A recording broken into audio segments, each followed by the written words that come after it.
Well, congrats, Jack. This is a video that may have been beaten into the ground before. We had made our conversations known about how this trade was a win-win, how it was a win-win, not just a win for the two teams involved, but a win for the asset involved too. But because this man has just won the Stanley Cup, I think now is more a time than ever before to make it known once again that this trade was a game changer. Let's head over to the Vegas Golden Knights, the newest Stanley Cup champions, and talk about their number one center.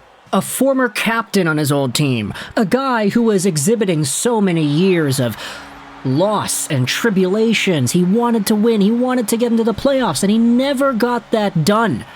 And now, for the first time in his career, he makes the postseason. He dominates in the postseason. He wins the Stanley Cup, and now Jack Eichel's name is cemented in NHL history. Let's go over the trade once again. Let's talk about the circumstances. Let's talk about the history, because the immediate thing that everybody seems to be talking about, it's immediate. It's always there whenever people bring up the fact that Jack Eichel is a Stanley Cup champion.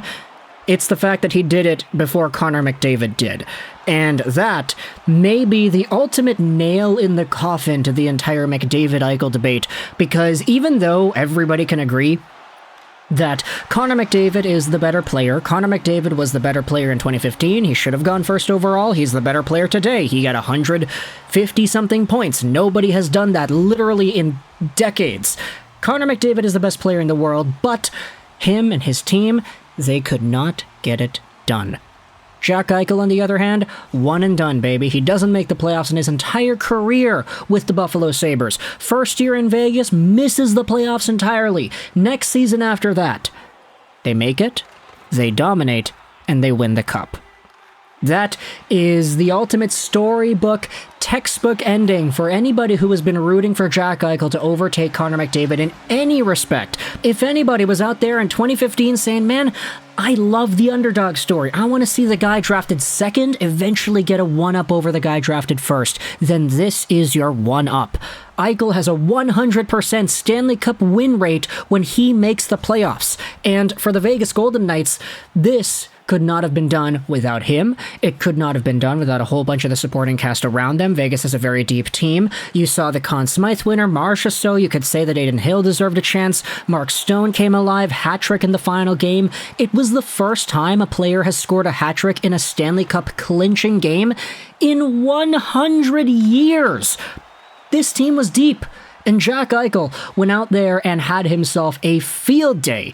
26 points in 22 games, only 6 goals, so most of his production actually did come as assists. He became a playmaking machine in this year's postseason run, winning the Stanley Cup and doing everything that it is that Jack Eichel is good at doing in the process. Making $10 million a year till the end of 2026, there's a reason why this guy's been paid that amount of money, and it's because of the way he was able to clutch up and win this team games like he did here.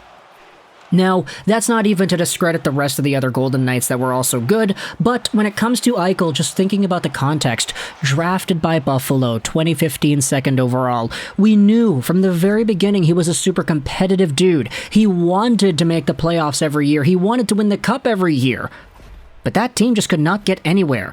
And after Eichel, after multiple years of being the captain, expressed his frustrations, he said that he wants to win the cup every year, but this team just is not finding the ways to get into the playoffs in the first place. You could sense there was a boiling frustration that was just bubbling underneath there. Eventually he gets the injury and the Sabres don't allow him to get the surgery that he wants.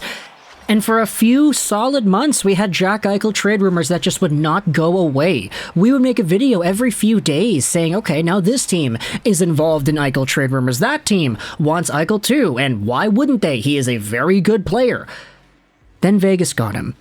And we all said the same thing. Oh, goodness, it's always Vegas, isn't it? Mark Stone, Pacioretty, Pietrangelo, now Eichel. Why do they always get all the good players? Why does everybody go to Vegas, man? Come on, save some for the rest of the league. And after a season where everybody got their laughs in, everybody got their memes, and hey, Eichel played for Vegas and they didn't make the playoffs. Wow, that's so funny. Eichel gets the last laugh 1 year later.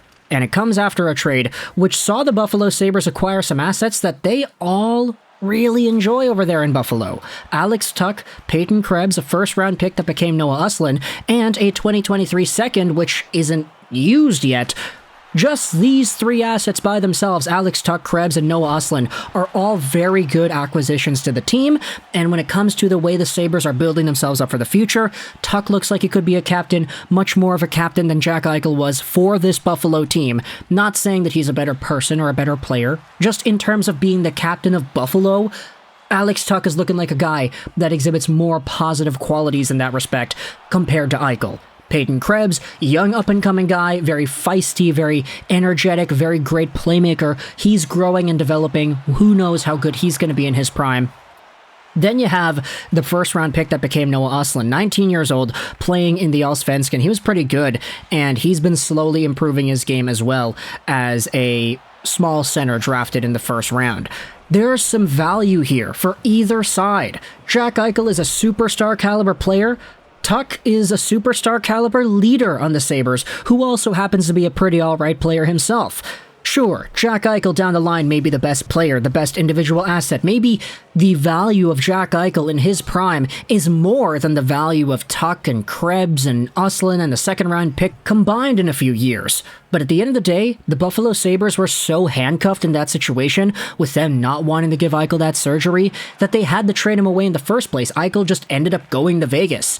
And so, with all things considered, with the contentment that many Sabres fans are exhibiting from the return of this trade, with them all saying the same thing, hey, it wasn't going to work out with us and Eichel long term. Hey, getting Tuch as a leader on this team, phenomenal. Getting Krebs, great young player, phenomenal.